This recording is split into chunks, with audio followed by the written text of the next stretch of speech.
On this episode of the Oklahoma Breakdown with Ikard and Lehman, presented by Riverwind Casino, we talk some OU football by breaking down a list we saw of the top 10 players in the Big 12, and we discuss the betting odds to win the Big 12 this season. In Football Guys Talkin Basketball, we talk about Russell Westbrook breaking the triple doubles record and explain how the Thunder's tanking could get a little complicated. We finish up by giving you our winners and losers of the week.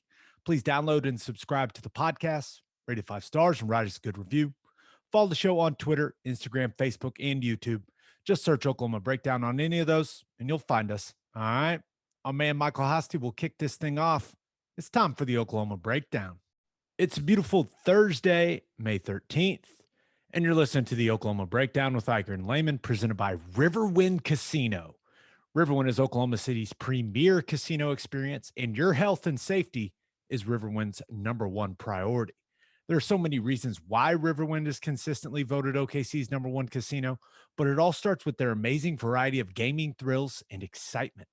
Riverwind's beautiful, award-winning environment plays host to more than 2,800 of the latest electronic games, with a huge selection of table games, including blackjack, blackjack match, roulette, and craps. No matter what your game, Riverwind has it in spades and hearts. And Fridays in May from 6 p.m. to midnight, you can win your share of $80,000 in cash and bonus play in Riverwind's $80,000 Wildflowers and Winnings promotion. If you need help finding your way, just visit riverwind.com. Riverwind Casino, simply the one. Now, we're recording this on Wednesday night, a little later than usual, Ted. You are fresh off the T-ball diamond. Give me a thorough game synopsis. How'd it go? Yeah, it went great. It was fantastic. We got the dub. Proud of the kids. I didn't make anyone cry on first base. My son hit the biggest shot he's hit all year. Oh, it's going good, man. We're improving. By biggest shot. Out of the infield in the air? Yes. Out of the infield in the air. He's into the outfield, baby. He was bombing it. He's getting better every single time we go out there, man. I'm loving it. It's awesome. Look at you. Progress, baby. You're rocking the team T-shirt and everything. I know. Yeah. You got me hot off the field. I'm coming in hot. Voice still a little hoarse from yelling at everyone at first base. Still that coach. but no criers this time. So no criers this time. Well, good. That's good to hear. The progress for your son and for the team. I like what I'm hearing. We may have to get into some thorough T-ball breakdowns as the season advances. We'll see. Yeah, it's heating up out there. It's getting intense. Let me just tell you.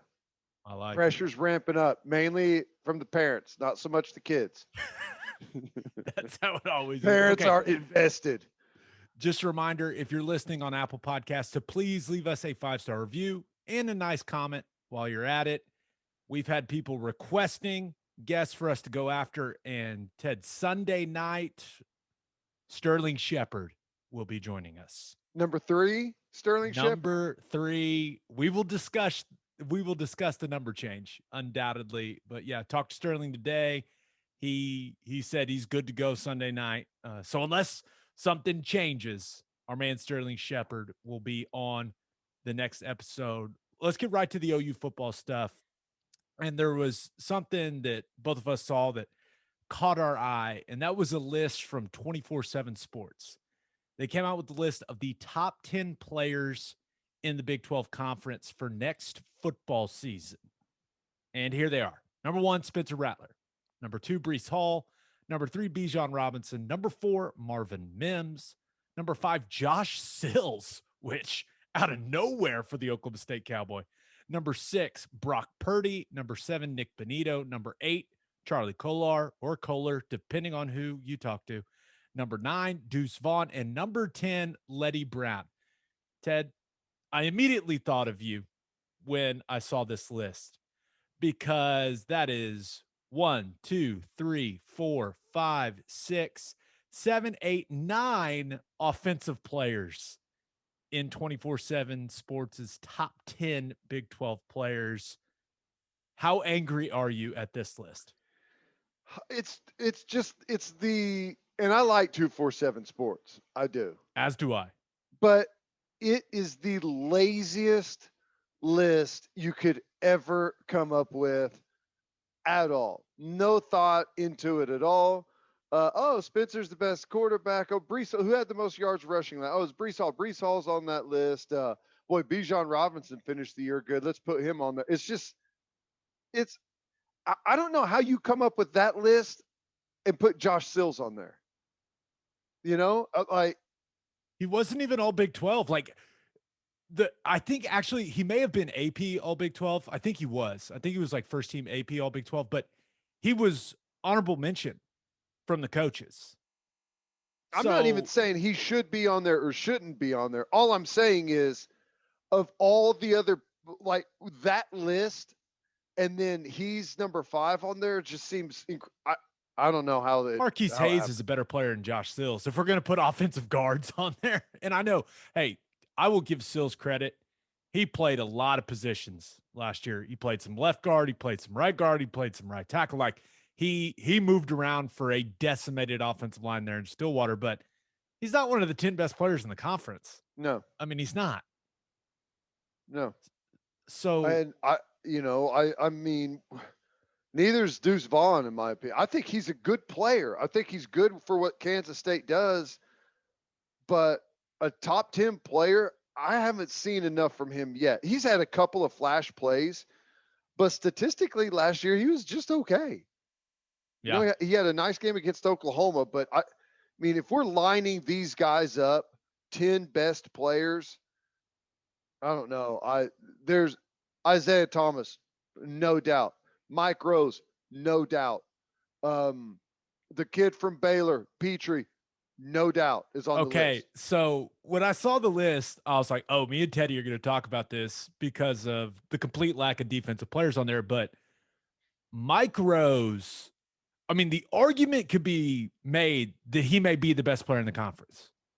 When you talk about size, speed, production, right? Spencer Rattler had a decent year last year, but him being ranked as the number 1 player in the conference is a projection for this season. It's not based on the results he had last year, right? Even though he got better. Lazy. It's who's Oklahoma's quarterback. Right.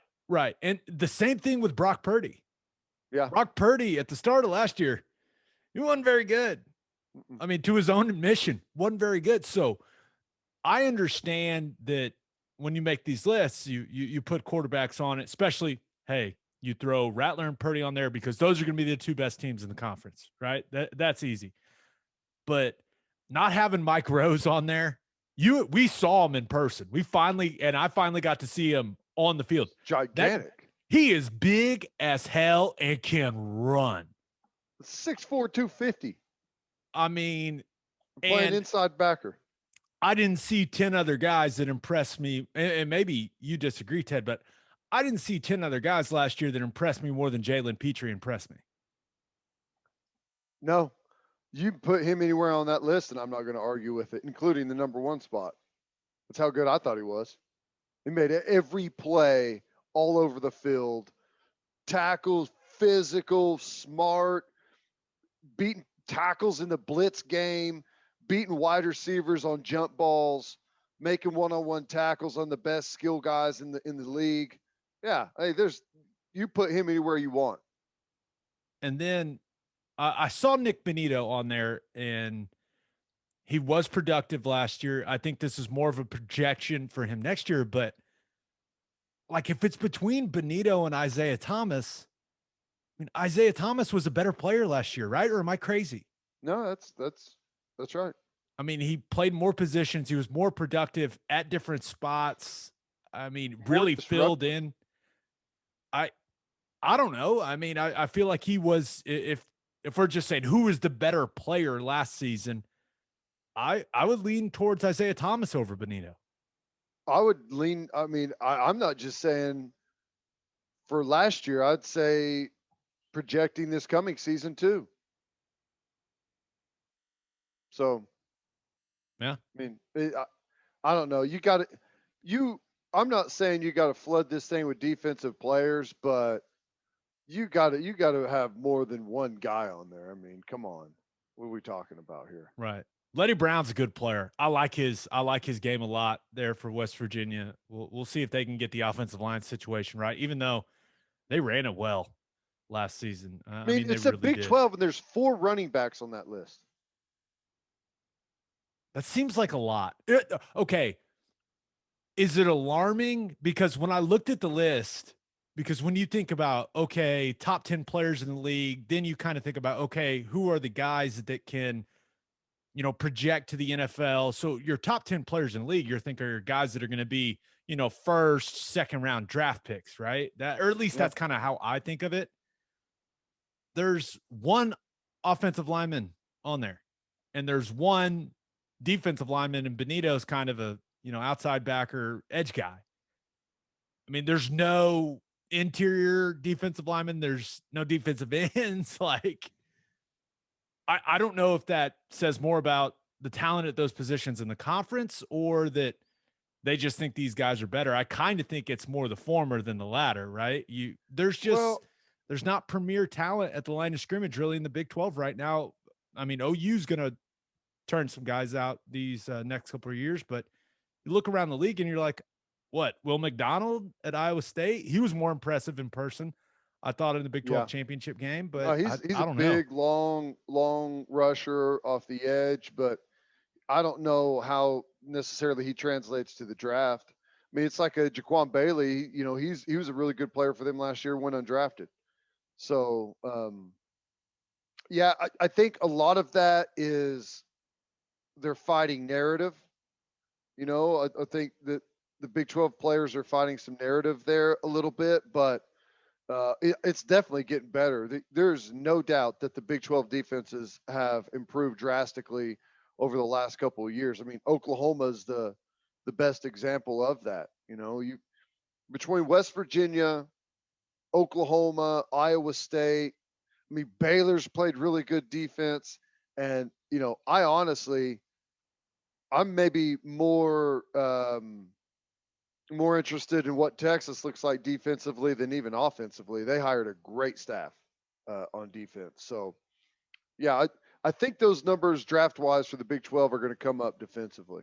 There's going to be there's some really good players in the Big 12 on the defensive side of the ball next year. There's a lot of guys that decided not to go to the draft, and like TCU, Wallow is back, and yeah, it's Terrell just Bernard at Baylor.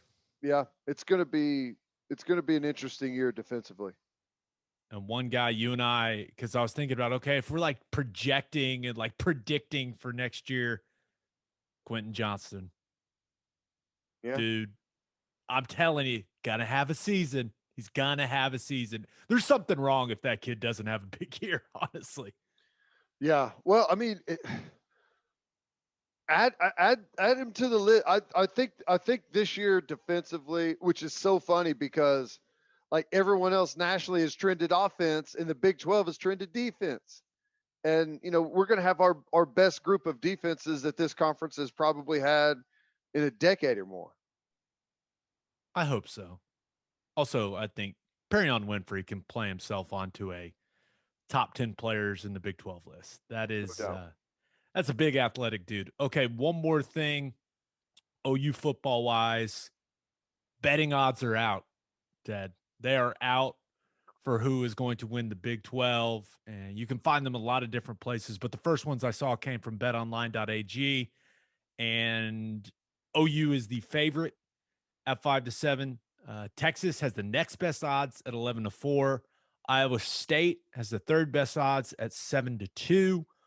Oklahoma State 10-1. TCU 14-1. West Virginia 22-1. Kansas State 28-1. Baylor and Texas Tech are both 50-1. And Kansas is bringing it up the rear at 150-1. Don't bet on Kansas, people. That's terrible odds. It should be 1,000,000,000 to 1. 1 billion to There's 1. there's not a scenario that exists in which Kansas wins the Big 12 next year. 151, that's a joke. So looking at the odds, obviously not a surprise that OU is a heavy favorite. They've won the conference 6 seasons in a row. And it feels like this team has more hype and higher expectations than any team Lincoln Riley has had, at least.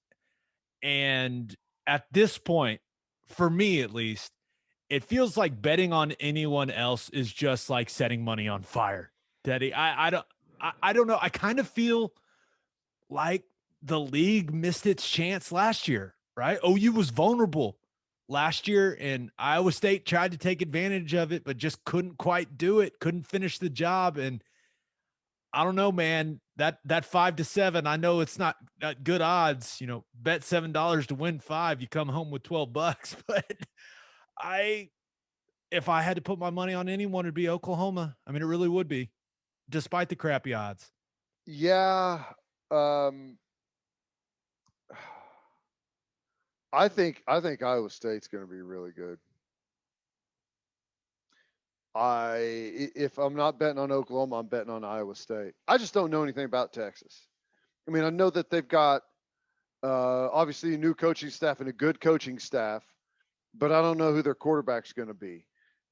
I do think that system is going to get way more guys involved. Herman was the same as he was at Houston with Greg Ward Jr. He's always been where everything goes through the quarterback and everyone else kind of gets lost in the shuffle. Now, Bijan Robinson's going to be utilized a bunch. Some of their wide receivers, skill guys, going to be utilized a bunch. So there's no way you can put Texas in front of Iowa State. Iowa State is going to be better than they were a year ago. And I don't know that I can say that about anyone else in the conference, including Oklahoma. Right. No, I'm with you.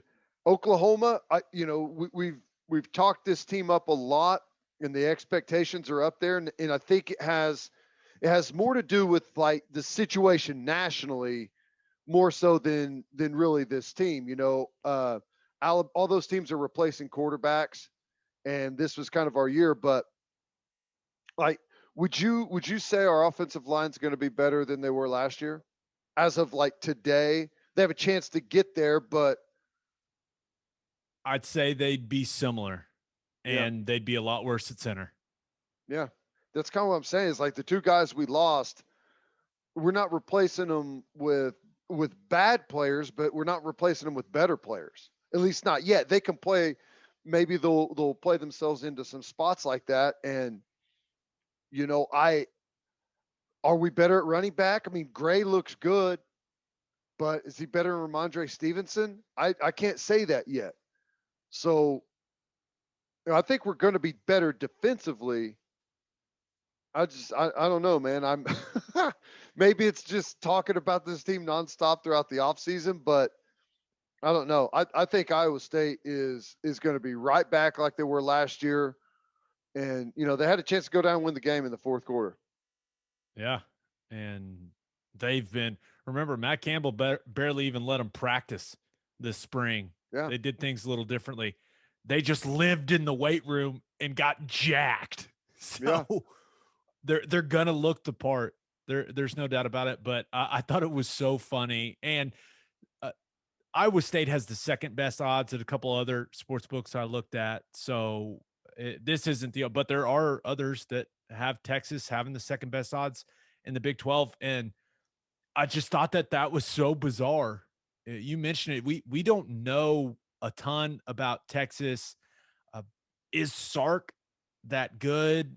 They don't even know who their quarterback is going to be. I think they've got decent options with Casey Thompson and Hudson Card. But then I remembered, I was like, oh yes, this is a sports book. This is Vegas. It's not necessarily what they think is going to happen. They're going to set these odds to create the maximum amount of action. And there's some Texas fans that saw that and they went, hell yeah, 11-4. I'm jumping on it. Let's go. So I know. Yeah.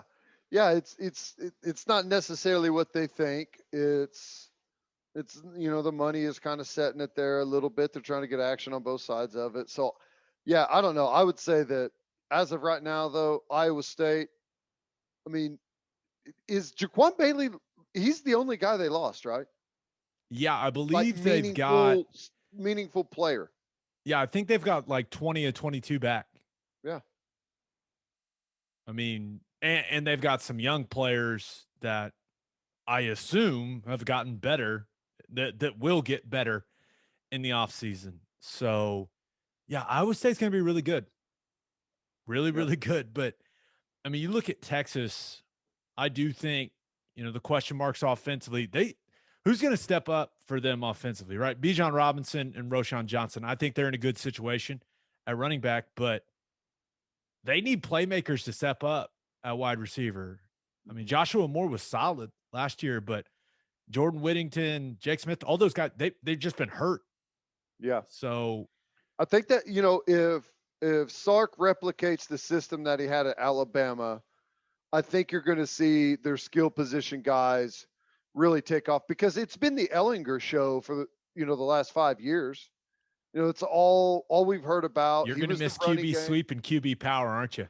Yeah, it's what's coming. It's hard to stop because he was a good player, but Sark's system, and we saw it at Alabama, and he's not going to be able to replicate that because he doesn't have anyone on the field there that's as good as the guys that he was just coaching. So it's not going to look just like that, but he's going to utilize more of the field, more of the players on the field, and it should help him out. So for our call your shot question, put it out on the podcast Twitter. Go follow us at OK_breakdown if you don't already. I highly recommend it. We put out some great videos. Some of them, Teddy makes T-ballers cry, and they get a lot of views, and people love it.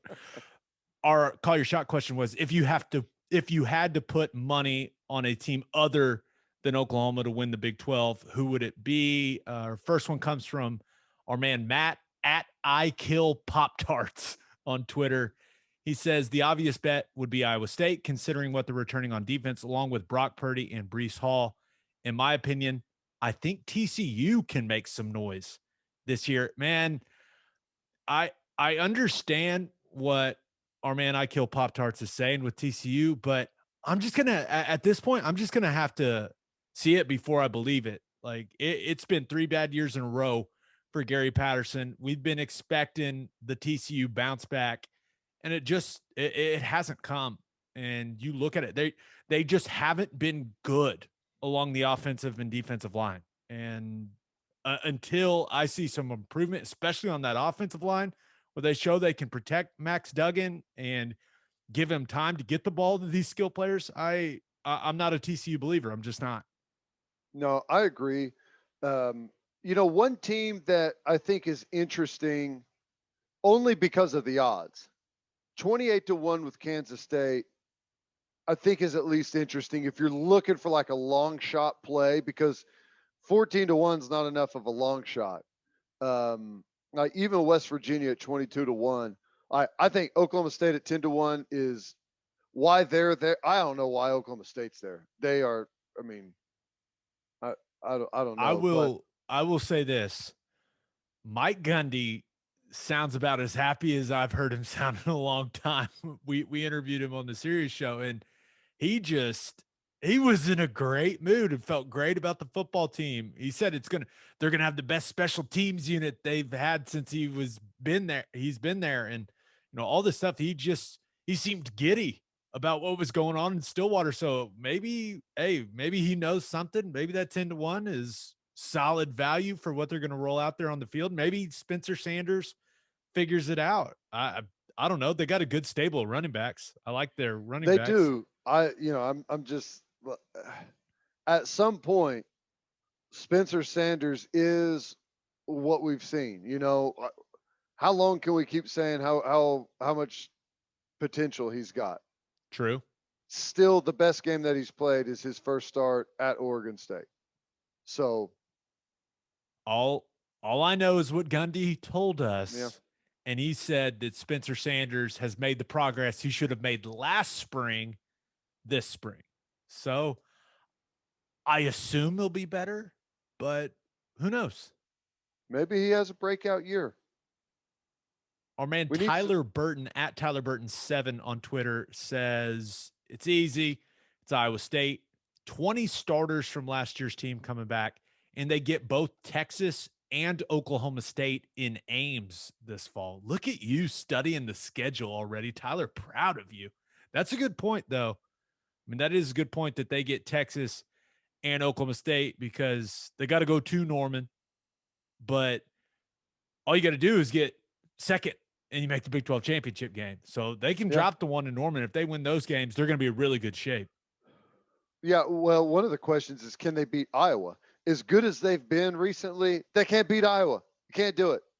And the games are all like 9-6 or 10-7 or 6-3. It's the weirdest game ever. I feel like this may be one of those times where they've got this mental block, but they come out and just stomp their rival. I mean, just absolutely stomping. Iowa's going to be a pretty good football team. So Iowa State's going to be interesting because I've been like tooting the Iowa State horn for a long time, and they've been a great football team, but they lose like games. It's like, what are you guys doing? How are you losing these games and playing like this, especially early in the season? But we'll see. And the last one, or man, K Rich on Twitter says Iowa State would be the safe pick, but Texas with the speed and athletes will have Sarkisian trying to beat OU the last couple of years, score more than the other team, even if it means giving up 56. K Rich, I don't know if you watched OU's defense with that reference. You mean a few years ago, not the last couple, but I get what he's saying. So Texas will have talent. There's no doubt about it. There's so many question marks. You know, we obviously the big headline is the quarterback competition there in Austin, but they lost their best player on all three levels of their defense. I mean, they lost their two best defensive linemen in Osai and Taquan Graham, who both got drafted. They lost Juwan Mitchell, who transferred, right? And then they lost Caden Stearns in the back end. Maybe he wasn't their best, but he was one of their best. I mean, they got a lot of holes to fill defensively. No, they do. Here's the thing, though. I don't think Texas is going to win the conference. I don't. And I really don't even think they're going to be like threatening for it. That doesn't mean they're not going to be like the best version of themselves they'll be all year in the Cotton Bowl against Oklahoma. I mean, I don't care how good or bad they are. That's always going to be a dangerous game. And our guys know that. We've lost to some really bad Texas teams there. So they're going to be ready. Sark in his first year, it's going to be a different atmosphere, but I don't know. We'll see. I lost to Case McCoy. Case McCoy. So yeah, that game gets weird. That was, I mean, that whole season was weird. Didn't we play a bunch of backups that had like insane games that year? We lost to Case McCoy and we beat Bama in the Sugar Bowl. That you're right. That season was weird. It was weird. Yeah. Case McCoy, that was like he was hitting throws that Aaron Rodgers that day. It was unbelievable. Unbelievable. Yeah, you're telling me. It was truly unbelievable. All right, let's move on to Football Guys Talking Basketball. But first, let's talk money. First Fidelity Bank is a full-service financial institution based in Oklahoma with tailored solutions for all your personal and business needs. Checking accounts, saving accounts, home loans, and much more. They do it all. Whether it's online banking from your computer or mobile banking from your phone, everything is stress-free with FFB. Making mobile deposits, paying bills online, and moving money to different accounts could not be easier. First Fidelity Bank also provides free ATMs worldwide, making banking convenient wherever you are. They also give back to the community. FFB donates a total of more than $500,000 to local charities and educational foundations. Make your life easier and go bank at First Fidelity Bank. Visit ffb.com for more information. And make sure you send your kids to Bishop McGuinness Catholic High School. Bishop McGuinness Catholic High School has a long tradition of educational excellence. They know that children need to be in school and are doing everything possible to make that happen. Bishop McGuinness students were welcomed back last August and saw very few interruptions in 2020. With a 12-to-1 student-to-teacher ratio, no student is overlooked. Bishop McGuinness's college prep curriculum offers 22 AP courses. If you want to provide the best possible educational and spiritual development for your children, contact Bishop McGuinness Catholic High School or visit bmchs.org. Financial aid is available. Okay, Football Guys Talking Basketball, FGTB. Obviously, Russell Westbrook still means a lot to a lot of people around here, myself included. And the other night, he breaks Oscar Robertson's triple doubles record in a fantastic performance.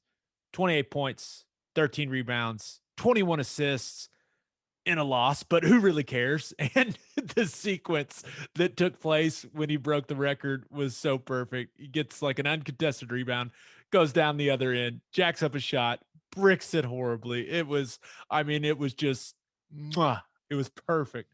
But there's no doubt that Westbrook has his flaws, right? He's not a great shooter. He could defend at a higher level. He could take better care. He could take better care of the basketball, but he is absolutely electric to watch still.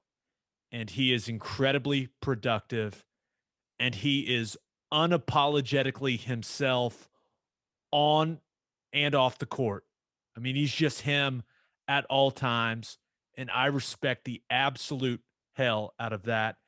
And he breaks a record, Ted, that people thought would never be broken, and it's pretty damn cool, man, to think of how many of those triple doubles we got to watch as Thunder fans.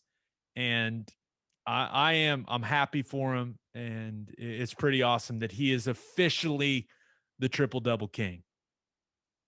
It's amazing. And he broke that record fast because I know what year is he in now? He was the 08 draft. 08 draft. So 12 years, give or take, whatever. He didn't start this early. It was that season really after KD left where he started getting triple doubles, and everyone was like, oh, this is a thing. This is kind of a thing here. And that's whenever he started stockpiling them. So it's happened over an incredibly short amount of time. So that just makes it that much more insane with what he's done. And I agree, he's totally electric. And I absolutely loved the guy here. He was a lightning rod. And that just it makes me think, if he just carried himself a little bit differently, I think he would be viewed totally differently as how he is in the league right now. He does not get the respect and the accolades and the attention in this league compared to the level of play. And it's because he's just kind of off-putting to people. Kind of how he carries himself. And his teammates don't say that, but when you watch the guy, even if he's on your team, he could be incredibly abrasive. So it makes me wonder if he just had a little bit different demeanor, like how different would his legacy be? No, I agree. And I think the best part about it is he does not care. No, he doesn't. I don't think he cares one bit. And it's interesting that you mentioned that he doesn't get the respect that he probably deserves. I think him being a bad shooter has a lot to do with it, right? The game has shifted, right? Yep. It's a jump shooting game. It's a 3-point shooting game. That's not his strength. I mean, it's just not. Like we're sitting here marveling at Steph Curry and what he's doing right now. Everyone loves seeing Dame Lillard hit shots from the logo. Like the game is shooting now, and that's kind of what is celebrated. And it's not what he does well. But I completely agree with you because I was looking at something, because I was looking at the guys in his draft class. Went down kind of a little bit of a Westbrook rabbit hole because I was just trying to figure out how a guy that was such a good free throw shooter became a bad free throw shooter. And I know that rule changed in 2017, but it's still so weird. Like he went from being a really good free throw shooter to a bad free throw shooter. That just really doesn't happen. He was an 85% free throw shooter. He was an awesome free throw shooter and just fell off a cliff. What? Because he couldn't walk to half court? Really? I mean, it's just still one of the weirder things in basketball. But he's 32 years old, right? You go back and look at that 2008 draft. It's Derrick Rose, Michael Beasley, and OJ Mayo are the three guys that go before Westbrook. Derrick Rose is, doing good things, right? He's still a productive player in New York, right? He is, but with injuries and everything, like he fell off a cliff. I mean, he did. Michael Beasley, only God knows where Michael Beasley is right now. I got no clue where OJ Mayo is. You look at the guys that went after him, Kevin Love, Danilo Gallinari, like really, really good players, but Kevin Love is stuck in Cleveland, and I mean, his career is definitely gone down several notches. And then you look at Westbrook. He is averaging 22, 11, and 11 this year. It's nuts. And although they lost tonight to Trae Young and the Hawks, and man, Trae Young's good at basketball. I'll say that. And Westbrook kind of ran out of gas in the game. Like, he's got them after a horrible start. He's got them in position to be in the play-in game. Like, they're going to be in the play-in game. So what he has done, while maybe it's not the way the league has gone, and maybe it's not as popular and as flashy in a weird way as some of these other guys, like, he is by far the best player in his draft class. Like, it's not even close. Yeah. And he's a great player. I mean, he really is. I'm with you. It is a little weird that he doesn't get a little more respect.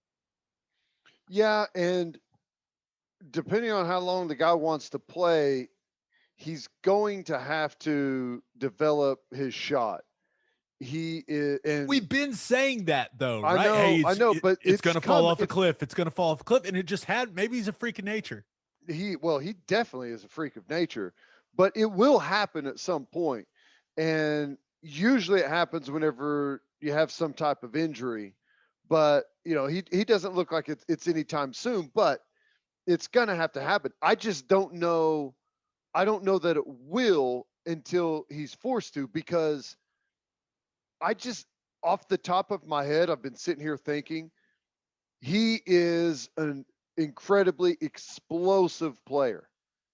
And I can't think of any guys that I consider to be an explosive, fast twitch player that is a great shooter. Yeah. Just can't think of any. Most of them are more a finesse type guys. No. Jordan was a explosive player, but he wasn't a great shooter. Statistically, not a great shooter. Game was different. Whoa, it was totally different.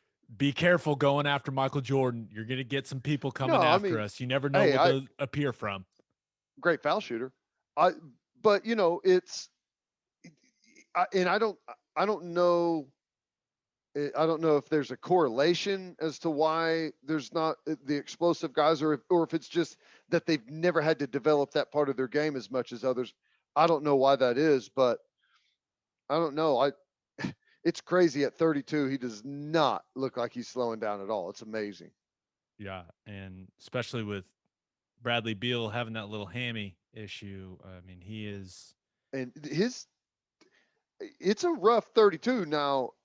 The way he plays, he's got some hard mileage on that body. I mean, he is night in, night out, the energy that he brings, it's hard to keep that level up, man. It's amazing.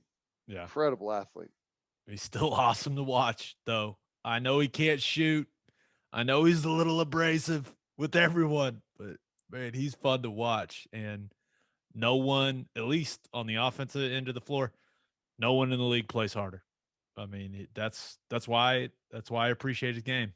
I mean, the effort, it's awesome. And he's the most popular Thunder player ever. So that's also, it's fun to watch him succeed. I'm rooting for him. And if Bradley Beal gets healthy, I'm not sure if the Wizards make it through that play-in tournament. I'm not sure anyone wants to see that in the first round. I mean, that'd be interesting. Okay. Oklahoma City Thunder. They have done a masterful job tanking. They are 2-25 since the trade deadline. They now have the third worst record in the league, which gives them the same odds as Houston and Detroit to get the number one pick and to have a top 4 pick. So tanking mission accomplished, kinda, because I was looking at the standings. They have the same number of wins as the Cavs and Magic right now. They have played one more game than both of those teams. So it is possible, because we know the Thunder losing the rest of their games. Something would have to go terribly wrong for them to win, but they could end up in a 3-way tie, Ted, for the third worst record. And when you look at Cleveland and Orlando's remaining schedules, I think that scenario is very, very likely. So, did a little digging, and a tiebreaker in that situation. If they are tied for the third worst record with the Cavs and Magic, that tie will be broken by a separate lottery draw that will determine who gets third, fourth, and fifth when it comes to the records. So it's likely that the Thunder's NBA draft lottery odds come down to a lottery. Holy Amazing. shit. Let's go. Amazing. It's is this really what we want from the NBA? At least it'll be entertaining. It It's going will to be be. stressful, though. How nice would it be to win the lottery to get in and get the number one pick? That would be great. In a perfect world, well, you can have the fifth. You can be in fifth. You just don't have the same odds. You can still win the lottery. Kinda, I think. I mean, Yeah. the Yeah, that's true. percentages That's aren't in true. your Yeah, favor, but that's right. it's Yeah, possible. yeah, that's right. But I don't think a lot of people are aware that there could be a lottery to determine the lottery odds. So Prime viewing right there, baby. I just kind of wonder, because I couldn't find like if it would be televised or anything like that, because how fun would that be? Like they're just I imagine it's just like Adam Silver. He's got a Cavs ping pong ball, a Magic ping pong ball, and the Thunder ping pong ball, and he's just got like one of those old school like bingo machines, and he's just cranking it. He's like, all right, here we go. And the first one that comes out is third, and you get the best odds for the lottery. But it has It been should be whoever can sink their ping pong ball into the other guy's beer first gets that lottery pick. it should be the team that has lost 25 of their last 27. That's who should get it. Damn it. There's no doubt they're going to lose to Utah, and they're going to lose to the Clippers. So I feel confident about them ending in third. We'll just see how many teams are tied there. But yeah, I thought that was pretty interesting. So we'll see if that plays out. I think it's going to. And let's get weird, Thunder That'll be fans. cool. That'll be cool. Do you own a business? If you do, you need Insurica in your life. Insurica is one of the country's largest insurance brokers with 30 offices throughout Oklahoma, Texas, and the Southwest. Insurica is able to customize programs by accessing the latest information from many insurance carriers. They compare and contrast coverage offerings and pricing in order to design a cost-effective, comprehensive program to meet your business's specific needs. Insurica's clients become best-in-class businesses by working with Insurica's team of advisors to manage risk. Purchasing insurance is only one way to protect your business. Best-in-class businesses win by avoiding a loss in the first place. If your business partners with Insurica, you'll save huge amounts of money and take back control of your total cost of risk. I'm an Insurica client, and you should be too. If your business wants to be best in class, connect with Insurica at insurica.com. That's INSURICA.com. And make sure you connect with our friends at Advanced Weight Loss Clinic of Sand Springs. They'll help you execute a realistic and achievable weight loss plan designed for you and only you. They've got all kinds of treatments for men and women. Their licensed and trained experts combine diet and exercise with hormone therapies to maximize your results. If you're struggling with low libido or low energy, Advanced Weight Loss Clinic of Sand Springs can help with that too. They also offer Botox and fillers. To get on the path to losing weight, call 918-241-LOSE or visit their Facebook page. If you mention the podcast, you will get a free fat burner injection.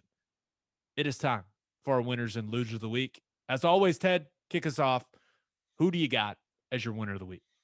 Well, I considered going with Oklahomans because there's a new movie out, Stillwater, Matt Damon, and like most other movies, it paints Oklahoma as a backwards, barren wasteland where everyone's named Bud and married to their sister, and the only job you can have is working on an oil rig or shoveling cow manure. And I prefer it that way because it keeps this place a hidden gem. Everyone on the coast thinks that this is the crappiest place in the world to live, but it's fantastic. And I want to keep it that way. So I don't want a bunch of people moving here. So thought about going with, keep moving to Austin and Nashville, you nerds. Don't come here. That's right. It's unless you're a big business, then come here. We would like to boost the economy. Thank you. Right. Thank you. But instead, I settled on Coach Patty Gasso, who won her 9th straight Coach of the Year for the Big 12 Conference. That's insane. No, it's not. They've won 9 in a row. I know, but you would think that, okay, whatever team went from worst to third place and, they improved a bunch and new coach did a good job. Nope. Straight up going with Coach Gasso every single year. I think that is amazing. Yeah, it is amazing. And what may be amazing is if she joins us on this podcast next week. It is, some would say it is in the works. Dates and times have been discussed. Wow. Not established, but discussed. I love it. I'm pretty excited. If we have Patty on, she's so cool. And I don't think she's a drinker, but like, I just want to sit and drink beer with that lady. Like, she's just so cool. Should we have some natty lights? I don't want her to immediately just click off the Zoom call. That'll be awesome. I hope that goes through. That'd be great. She's fantastic. She's great. I've heard her speak a couple of times too. She's amazing. Yeah. She wasn't the only one. I mean, they swept those awards damn near. Now, Carrie Eberly, the pitcher from Oklahoma State, got, some much deserved respect, but what was it? Was Tiari Jennings was freshman of the year. What was it? Grace Lyons, I think, was defensive player of the year. Correct. Who else am I missing? I'm missing one. Don't tell me. I'm missing one. Grace Lyons, Tiari Jennings. There's one more. Who is it? Jocelyn Allo. Jocelyn Allo is player of the year. How we forget I thought Jocelyn? You said that one first. Sorry, I'm just an idiot. But yeah, I mean, it's kind of an annual tradition now, them just sweeping that thing, right? 9 straight, Coach of the Year. Awesome. Love it. Gosh, I can't wait to get out to the Women's College World Series. Let's go. Early June. It's coming quick. I think the Big 12 tournament's going to be awesome. As heated as that series was with Oklahoma State, expect them back in the final. It's going to be fun. Yeah. I'm going to go on a limb. I'm going to say OU wins the thing. Just a guess. I'll be taking them as well. Who do you have as your loser of the week? Well, I thought about going with the Tebow haters out there. I don't know why this upsets so many people that he might get on the roster for Jacksonville. Why does anyone care if maybe he gets a shot instead of some other fourth tight end? I guess I don't understand why it's such a lightning rod, but I don't know. It'll dominate the headlines for a while. I also am not sure why it is such a lightning rod, but then again, I talked about it like 3 days in a row on my radio show. Serious, like it just there's something about the guy, right? And I mean, he just I honestly think that that's why Urban is bringing him there, because he's going to suck up all the attention away from Trevor Lawrence, and Lawrence can have his, you know, whatever it is. I see. don't know. I I don't think Tim Tebow has any business playing tight end in the NFL. I think he's going to get wrecked. I think trying to learn a position at age 33 that you've never played before when you were a quarterback and you didn't even play a position where there was really contact, and some people are like, oh, he ran over people in college. You didn't see him running over anyone in the NFL because he would have gotten knocked unconscious, guys. So I feel like a hater, and because I just don't think it's going to work. I actually Well, think it's going to fail that's the thing, though. miserably, but it is. I mean, it is what it is. If it fails miserably, it fails miserably. He doesn't make the team, and he can't do it. He can't cut it. He's not good enough. If you're on another team, you should be applauding this move. You want Jacksonville to be as bad as possible. Why do you care if their roster is better and they bring on a better player? I just don't get it. I the number one thing I don't understand about this entire thing are the people that are like, he'll be a great locker room guy. Like, I mean, he'll be great in the locker room. Like, he will boost the team's morale. I'm like, and it's just, I love that people have like this ideal image of what the NFL is. It's like, guys, if the guy can't play, they will fire his ass so fast. Like, it doesn't matter. It does not matter that he's Tim Tebow. I know that sounds weird. Like, it obviously does, but if he can't play, he won't be on the team. Right. Right. Yeah, that's totally right. That's just how it's going to be. And because you only have 53 roster spots, they're not going to waste it on a raw locker room guy. yeah, they can't play. Right. And couldn't even block on punt cover team when he tried with the Jets. I'm just saying. Once again, I'm just hating That's hard on. I've hated hard on Tebow this week. No, he's gonna not get going. I don't wrecked, think bro. he's going to make it. I don't think he can just show up and all of a sudden play tight end or H back or fullback or whatever. But I don't know why all of a sudden everyone's so concerned about the 90th roster guy. My biggest issue with the entire situation is you just drafted Trevor Lawrence number 1. This isn't college where you're bringing in a 5-star freshman quarterback that you think is going to be your starter, and you're trying to protect him, right? You're trying to keep expectations low. Like, no, the guy's a professional. He's the face of the franchise. I want all the attention on him. All the attention was on him in college, right? At Clemson. You got to embrace that. And I think that this is a distraction. I think this takes away from the excitement of Trevor Lawrence there in Jacksonville. I do. I think that I'm not calling it a publicity stunt, but I think it is a miscalculation by the Jaguars. I think that they should be leaning in to Trevor Lawrence as much as humanly possible right now. But he's treating this situation like a college coach would treat it, as opposed to how an NFL coach would treat it. And we'll see if it ends up working out. I only thought about going with you as a loser then on that, Gabe. I ended up going with Packers fans because, and I know I've brought this up with the Aaron Rodgers deal before, but this is going to be a slow and painful death for the Packers fans. Everything that happens, like they signed Blake Bortles today. Are they signing him because they've got a trade for Aaron Rodgers and they're going to try and move him? Or are they just signing him because they think Aaron's not going to return and he's going to hold out and he's not going to play? Like every single move, you're going to just agonize over. It'd be better if he was just gone. But right up until day 1, game 1, if he's not traded, you're not going to know what the hell's going to happen. It's going to be a torturous summer and a torturous early preseason and camp if nothing happens. It's a slow, painful death here. Instead of just moving him, trading him, upset that he's gone, but you move on. They're not going to be able to move on for some time. Yeah, and I was watching. There's a lot of coverage of the schedule release. It was really good, but I was watching one where, and maybe the NFL is my winner of the week. They every time they brought up the Packers, it was like, and week 9, it'll be Packers Chiefs. It'll be Mahomes versus Rodgers.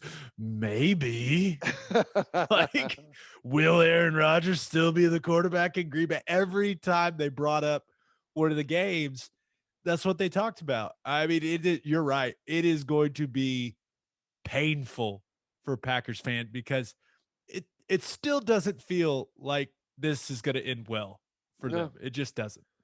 I'll tell it's going to be good for local media. I mean, can you imagine how many people are logging in every day to check the blogs and see what's happening and see what everyone's heard?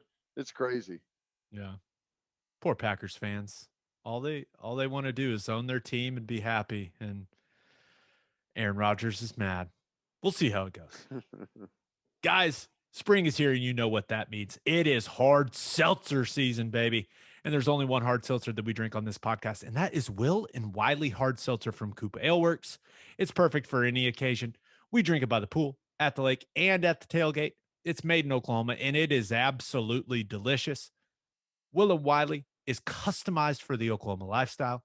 Go find it right now in a store near you, and go follow them on social media at Will and Wiley. If you're drinking some because of us, let them know.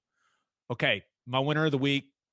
Thought about going with people that have been stockpiling Chick-fil-A sauce in their fridge because apparently Chick-fil-A is having a sauce shortage. And it was oil with the pipeline deal. Now it's Chick-fil-A sauce. Ted, what's next? I don't know, but we're all What would you choose if you could 5 gallons of Chick-fil-A sauce or 5 gallons of gas during a shortage? Oh, dude, I went to 7-Eleven. I went to Love's. Just filled up a bunch of tanks. No, I didn't do that. Everywhere here has gas. I know. We're fine. It's so funny. I'm watching the news and people are freaking out. They're filling up tanks. And so I actually went and drove around and just looked around. I was like, oh, we're good here. We're good. But that whole thing. But yeah, no, Chick-fil-A sauce is great.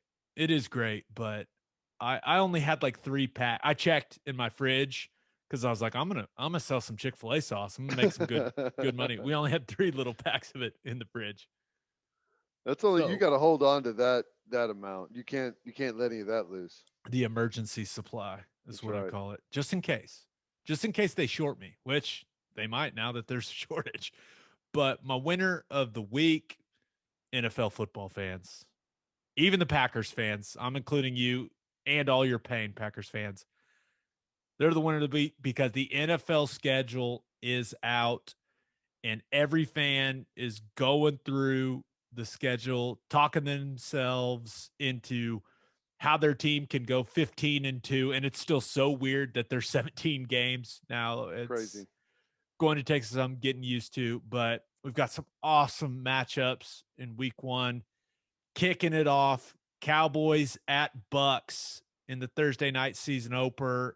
What I am labeling, and I can't imagine I'm the only one that has come up with this, but return of the Dak. I mean, come on. That's good. Come on, that's good. I like it. Hey, Bucks, I saw a 6-point favorite right now. I'll lay the points, please, against the Cowboys. I'm with you on that one. Some other week 1 games, a bit of a bad break for Baker and the Browns. Have to go to Kansas City and take on Mr. Mahomes in week 1. Not ideal. Not ideal playing Mahomes in September. What still hasn't thrown a pick in the month of September. He's pretty good early in the season. Kyler and the Cardinals are going to Nashville to take on the Titans week 1. That's a good matchup. I like that. Yeah. I like that a lot. Sunday it's a night big year football. for Kyler and the Cardinals, man. For Cliff and that crew. It is. I wonder. I feel like they're going to be better offensively, or at least more consistent offensively this year. Don't forget they added AJ Green, another nice wideout. And haven't they? Did they add a couple guys on the offensive line too? Yeah, they brought some guys in, so they should be better. Yeah. Well, I mean, you never know though. But having to go on the road and play a good football team, a physical team like the Titans, that's Yeah. a tough way to start the year. Sunday night football to open the year will be Bears at Rams, which could be interesting. Obviously, to open up, that they hadn't been able to have fans in that stadium, that big new beautiful stadium there in LA. So that'll be cool for them to get to show that off. Matt Stafford starting his Rams career. And what are the chances they fill it up? Because I got to tell you, the football out there has not been packing them in. I bet it will be sold out, because if there's one thing I know about LA people, if it's an event that's on TV where they can end up on camera, they'll usually show up. Who you think, Dalton, get the start? Give me Fields. Why not? Let's get weird. I will say this. It's one of the forgotten things because of so much stuff has happened, but I'm interested to see what Stafford does with the Rams, man. You know, that team is so good defensively. He's got to change his style a little bit, be a little less of a gunslinger and be a little more of a game manager, but they could be really good. I think he's going to be awesome. Great teammate, by the way. Cool guy. And then Monday Night Football to open the year, Ravens at Raiders. That should be a good one. And one highlight that everyone is pointing out, Tom Brady goes back to Foxborough week 4. Also, the London games are coming back. A couple London games. Yes. Woohoo. Which every player loves. Did you ever have to take a trip over there? I took the trip. We went for a full week. We played on Sunday, lost. We got to go home, pack a bag, come back. We got on a plane and flew to London that night, and we were there for an entire week. And the first couple days, we were wasted. I mean, wasted in London, and it was awesome. And then we were down like 21-0 against the Jaguars in the first half, and we were like, "Oh, what happened? Oops." Almost came back and won, but didn't quite complete the comeback. Old Buffalo Bills. But the National Football League does such a great job. It's headlines all year. It's 24/7 coverage every single day of the year, and the schedule release it's got everyone talking. So, and also all the teams, social media teams, they do all the ones. The Chiefs one where it's like it's just Andy Reid being like, "Yeah, we're excited for the opportunity to play blah blah blah," and they just played it for every team, and it was him saying it like in the past. It was great. There are some really funny ones out there. Go check them out. I hope the NCAA is taking note. I wish college football did a schedule reveal like this, but it'll never happen. They would make too much money, too much ad revenue. Makes too much sense, right? Yeah. Makes too much sense. Yeah, it's true. Now, my loser of the week, thought about going with the city of Oakland. Man, the poor people of Oakland. They've already lost the Raiders to Las Vegas. They've lost the Warriors to San Francisco. And now they might be losing the A's if the local government doesn't get on board with them building a stadium on the water in downtown Oakland. We'll see how that goes for them. I'm guessing not good. I don't know where they end up. Nashville, maybe everyone's moving to Nashville. Didn't Manfred say that they are hoping they stay on the West Coast? I bet it's Vegas, man. Vegas. I've heard Portland too, but Vegas and Portland, yeah. Yeah. Vegas makes a lot of sense, and everyone's like, "Oh yeah, they'll be so excited to play in the heat," or they could just build them a stadium. Did you ever think of that? Well, I mean, play indoors. I don't know if anyone's noticed, but Phoenix is not the coolest place in the world. They've got teams. I mean, you can get it done. Build it indoors just like they did the football stadium. Yeah. Also thought about going whoever writes the headlines for the Atlanta Journal-Constitution, because college football legend Colt Brennan passes away, unfortunately, after what sounds like a pretty severe battle with addiction. And the idiots from the Atlanta Journal-Constitution put an article out titled, "Quarterback Georgia defeated in 2008 Sugar Bowl has died." I mean, what kind of bullshit is that, man? I mean, and how does that happen? I don't know, bro. Like, how? I don't, it doesn't, and these are supposed to be journalists that have no standards and the right way to do things. And you've got a big following. You're not someone that's tweeting something out to 5 people.